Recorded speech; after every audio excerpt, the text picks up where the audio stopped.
बिस्मिल्लाहिर्रहमानिर्रहीम।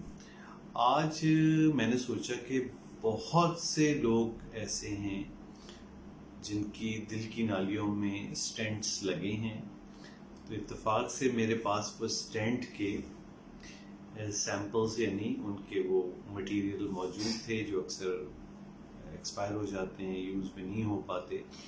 तो वो और कभी कभार जूनियर्स को पढ़ाने के पर्पसेस के लिए तो वो मैंने हासिल किए। तो मैंने सोचा कि आप लोगों को दिखा दूं कि वो जो दिल की नालियों में लगने वाला स्टेंट वो कैसा होता है।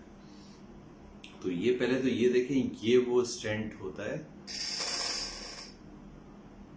जो आप देखते हैं दिल की नाली में, पतला छल्ले नुमा।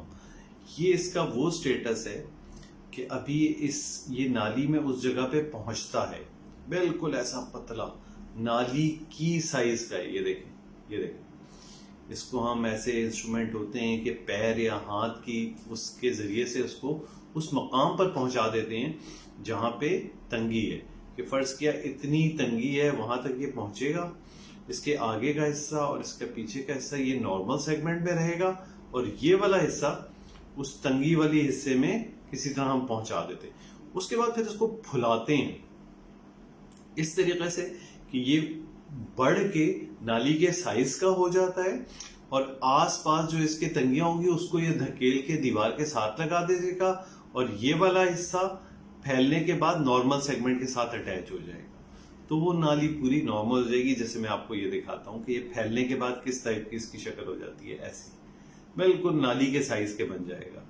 तो नाली का साइज बनने के बाद क्या करेगा कि ये दोनों सिरे ये नॉर्मल सेगमेंट पे लग जाएंगे और ये वाला दरमियानी सिरा इसका सारी तंगी को धकेल के पीछे दीवारों के साथ चिपका देगा। तो इस तरीके से नाली का रास्ता वापस बहाल हो जाएगा। ये इसकी वो स्टेज थी कि ये अभी अनइन्फ्लेटेड था और ये हम इसको फुला के हमने इसके जरिए से नाली की तंगियां दूर कर दी।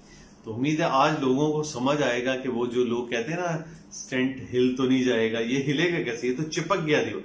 और फिर वक्त के साथ ये इतनी पतली सी धार है, ये देखिए बिल्कुल पतली सी धार, वक्त के साथ ये नाली का हिस्सा बन जाता है, इसके ऊपर कवरिंग बन जाती है और नाली इसको अपना हिस्सा बना देती है। तो उम्मीद है इससे आपको समझ में आएगा कि स्टेंट्स कैसे होते हैं और ये जिस्म में किस तरह लगता है।